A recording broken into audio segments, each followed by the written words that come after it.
ኢትዮጵያ በአንዳንድ ምርቶች የምትታወቅና ቀድማ የጀመረች ሀገር ነበረች።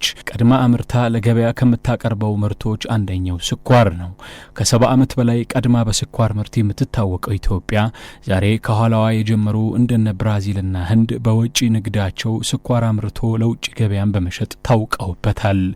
የአየር ጠባዩም ልምድና እውቀቱም ያላት የሸንኮራ አገዳውን በስፋት አብቅሎ አምርቶና ወደ ስኳር ለውጦ መሸጥ እንግዳ ያልነበረችው ኢትዮጵያ በስፋት ከፍተኛ ወጪ ያወጣችባቸው የስኳር ፋብሪካዎችን ተክላ በስኳር ምርት የቀደመ ስሟን ለመመለስ ስራ ጀምራ ነበር። የሆነ ሆኖ እዚህና እዚያ የተጣዱት ከፍተኛ ወጪ የወጣባቸው የስኳር ፋብሪካዎች እንደታቀደላቸው ሳይሳኩ ቀርተዋል። እንዲሁም ሌሎቹ ወደ መዘጋት የቀረቡት ፋብሪካዎች ላይ ምን አይነት ለውጥ ተደረገ? በዚህ ጉዳይ እነዚህን የስኳር ፋብሪካዎች በባለቤትነት የሚቆጣጠረውና የሚያስተዳድረውን የኢትዮጵያ ኢንቨስትመንት ሆልዲንግስን ጠይቀናል። ዶክተር ብሩክ ታዬ የኢትዮጵያ ኢንቨስትመንት ሆልዲንግስ ዋና ስራ አስፈጻሚ ናቸው። በአጠቃላይ የስኳር ፋብሪካ ያሉንን ስንመለከት በርካታ ችግር ገጥሟቸው እያንዳንዳቸው በምን አይነት መንገድ ካሉበት ችግር ይወጣሉ የሚል የሪፎርም ፕላን ተቀርጾ በዛ መሰረት ላለፉት 5 ዓመት ተኩል ስራዎች ሲሰሩ ነበር። የመጀመሪያው ስራ የተሰራው ምንድነው? በፊት ሁሉም ስኳር ፋብሪካዎች ባንድ ላይ ሆነው በስኳር ኮርፖሬሽን ስር እንዲመሩ የሚል አሰራር የነበረውን እሱን በመቀየር አትሊስት 5ቱ ብቻቸውን ወጥተው እያንዳንዳቸው የራሳቸው ቦርድ የራሳቸው ማኔጅመንት ኖሯቸው እንዲተዳደሩ ማድረግ ነው። ለምሳሌ ፊንጫ፣ ወንጂ፣ መተሐራ፣ ጣና በለስ፣ ቀሰም ብቻቸውን ሆነው ራሳቸውን ችለው እንዲተዳደሩ በመደረጉ በተለይ የድሮዎቹ የሶስቱን ያየን እንደሆነ ፊንጫ፣ መተሐራና ወንጂ በጣም ጥሩ በሆነ ፐርፎርማንስ ላይ ነው ያሉት።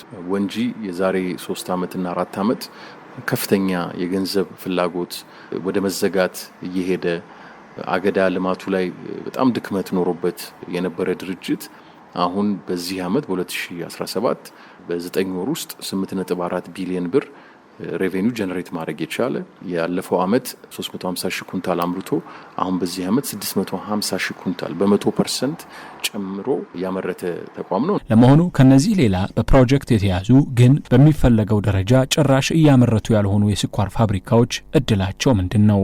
ምን ላይስ ለውጥ ለማምጣት እየተደከመ ነው?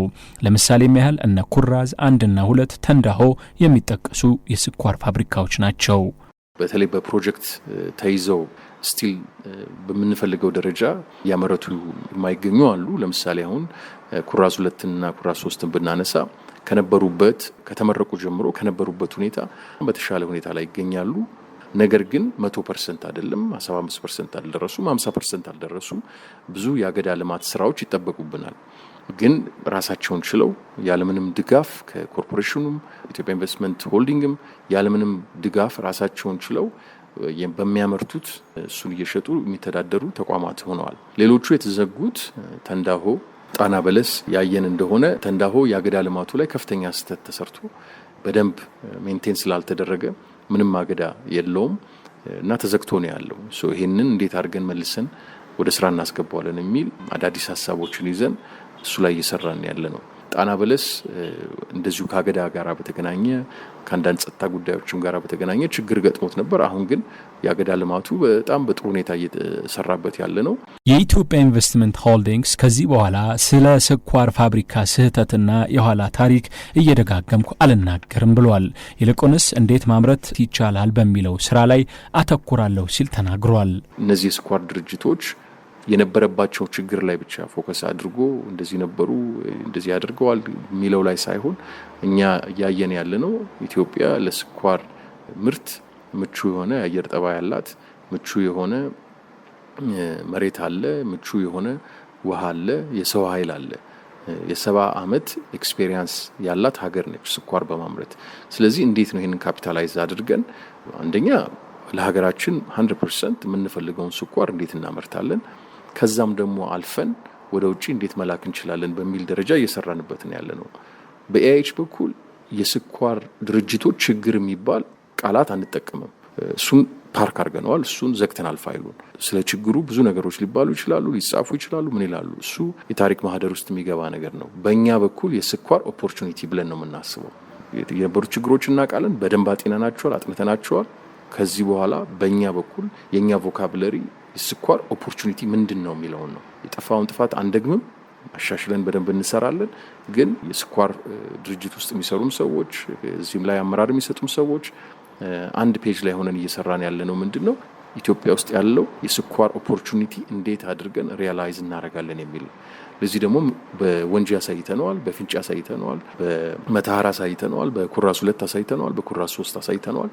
ሌሎቹ ችግር ያለባቸውና ስራ ላይ እንደምንፈልገው ያልገቡትን እንደ ወልቃይትን፣ ተንዳሁን፣ ጣና በለስን፣ ኩራዝ 1ን፣ ኩራዝ 5ን በዚሁ አሰራር መሰረት እንዴት አድርገን ወደ ሙሉ ቁመናቸው ልንመልስ እንችላለን ብለን እየሰራን ያለነው። ስኳር አምርታ በተረፈውም ከረሜላ እየጠቀለለች የምትሸጥ ሀገር ሙያው ያላት ምርቱም ተንበሽብሾ የሚፈለገውን ያህል ያመረቱ ለሀገር ገበያ ማቅረብ ለውጭ ገበያ መሸጥ ያልሆነላት ኢትዮጵያ አሁን የስኳር ፕሮጀክቶቹን በጥብቅ ፈትሻ ምርት እንዲጀምሩ አስደርጋለች ተብሏል።